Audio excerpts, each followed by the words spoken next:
I decided to embark on a challenge that many people admire, but few truly understand the nature of waking up at 5 every day for 30 consecutive days.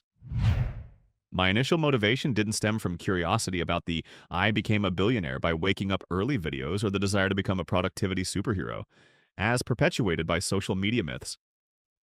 I did it to prove to myself whether waking up early is really the magic key to success, as everyone claims. Before starting, I watched dozens of videos, read numerous articles, and listened to many podcasts about the benefits of waking up early. The advice was about increasing work efficiency, improving concentration, practicing discipline, and gaining more control over life. However, I realized that most of those words were covered with a layer of gloss and didn't genuinely dive into the depth of real experiences. No one explained how it actually feels to wake up at 5 when the alarm goes off, and you're forced to drag your tired body out of bed. There's no flickering light there, no serene sunrise with a cup of herbal tea that looks like an Instagram picture. Some days, the only thing I felt was discomfort and confusion. So I set myself strict rules: wake up at 5 no naps, no coffee afternoon. Go to bed no later than 10 IP, and record my mood, energy, and productivity every day. I decided to track everything to see if it was truly worth it. The first day went well, like any new endeavor. The initial excitement made waking up early easier. I felt like I was starting a journey full of possibilities and hope. But by day 4, things were different. My body began to protest. The fatigue built up. The initial joy gave way to real questions. What the hell am I doing? Is this actually working? Am I just torturing myself for the sake of a trend? I remember one Saturday night when my friends invited me out for dinner and drinks. I looked at the clock, 9:10, the image of my alarm going off at 5 um, the next morning flashed through my mind. I declined, went home early, and climbed into bed to the sound of my phone buzzing with messages. From that moment, I knew one thing: waking up at 5 meant signing a contract to become the most boring person among my friends. It's simple math: waking up early requires going to bed early. And going to bed early means skipping what often feels like the most exciting part of the day, the evening. However, around day 14, things began to change.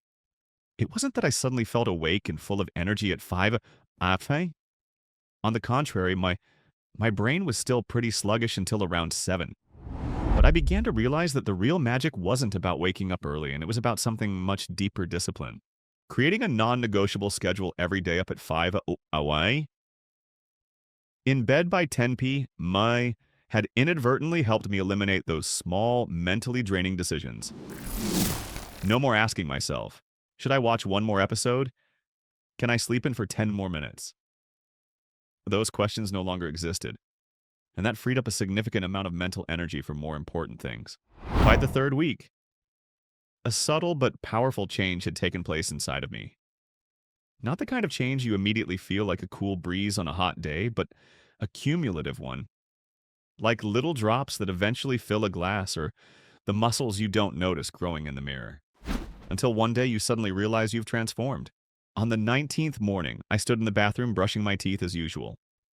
The clock read 5:12 a.m. I looked in the mirror and saw stranger dark circles under my eyes, pale skin, messy hair. Fatigue was etched on my face. But instead of feeling discouraged, I experienced a strange sensation: clarity. In that moment, I understood why most of us fail. It's not because of a lack of knowledge, but because of a lack of boundaries. We know what to do, but we don't do it. Not out of laziness, but because we let others' social media, deadlines, phone notifications, even loved ones take our time. We live in a world of constant interruptions, and we're losing the ability to own our time. Suddenly, I realized waking up early is not the goal. It is a means to an end, a way to reclaim my time. From that point onward, 5 a.m. was no longer torture, it was a victory. I had set a boundary and guarded it like a fortress. No one could invade that time. No text, no emails, no invitations. Just me and what I genuinely wanted to do. It was a power I never knew I possessed. On day 21, I opened my journal where I had kept detailed notes on my mood, energy, and focus. I don't expect any surprises. But then the numbers came into focus, almost screaming at me. A truth I hadn't even considered. My average productivity score had increased from 5.8 to 8.2. It was a dramatic jump, a 4% increase. Not a sudden, wake up and become superhuman transformation, but the result of small, consistent actions repeated over time. No fireworks, no cinematic slow motion, just a person learning to master themselves, little by little, each day. I also noticed another concrete change: my ability to complete tasks during the day. Before the challenge, I procrastinated, letting tasks pile up, then tackling them in a rush of anxiety. On average, I only accomplished about 62% of my daily goals. By day 23, however, that percentage had risen to 94%. I no longer needed motivation to get started. Why? Because I had taken away the choice. I reprogrammed my life so that when rolled around, I was ready no matter how tired I felt, no matter how challenging the day had been. Each time I woke up without hitting the snooze button, I celebrated a mental victory. Those small victories created a positive chain reaction throughout the day. A strange kind of confidence began to grow within me. Not because I was doing more than anyone else, but because I had proven to myself that I could do something difficult. True confidence doesn't come from results. It comes from keeping promises to yourself, something I had failed to do so many times in the past. I remember one rainy morning when the cold tempted me to stay under the covers.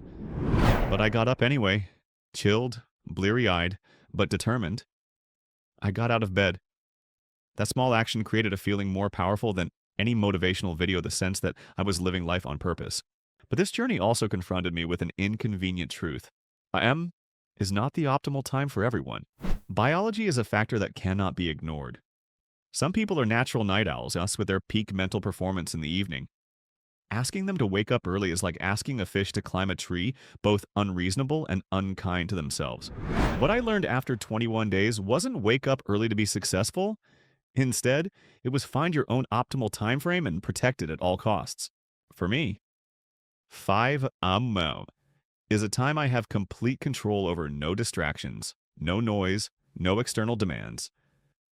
But if your uninterrupted time is 9 AM, that's great too.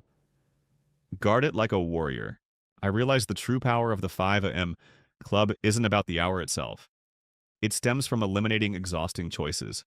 No more internal debates like, should I get up or go back to sleep, or should I work or scroll through my phone, or should I take a break or push forward? When you establish a clear boundary, declaring a specific time as sacred and non-negotiable, your brain no longer has to waste energy making those decisions. And that mental clarity frees up an enormous amount of energy. By the final week, waking up early was no longer a challenge. It had become part of my identity. It wasn't a forced effort anymore, but a natural start to my day. I realized true strength doesn't come from big, flashy actions, but from doing small things with consistency and purpose. On day 30, I didn't celebrate with a big event, or post a triumphant summary, or take a sunrise selfie. Instead, I sat quietly, sipping a hot cup of tea, and felt a deep sense of calm. Not because I had achieved something extraordinary, but because I had reclaimed control over my own time. The 5 AM club, whether you're part of it or not, isn't a trend to follow just because someone says so. It's a symbol of setting boundaries, a symbol of choosing to be proactive instead of reactive. And most importantly, a symbol of a question we all have to answer for ourselves.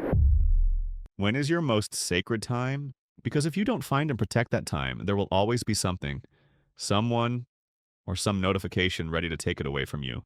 And when that happens, you're no longer in control of your life. Whether you wake up at 5 AM or sleep in until noon, that's the real club to join, the club of people who live on purpose.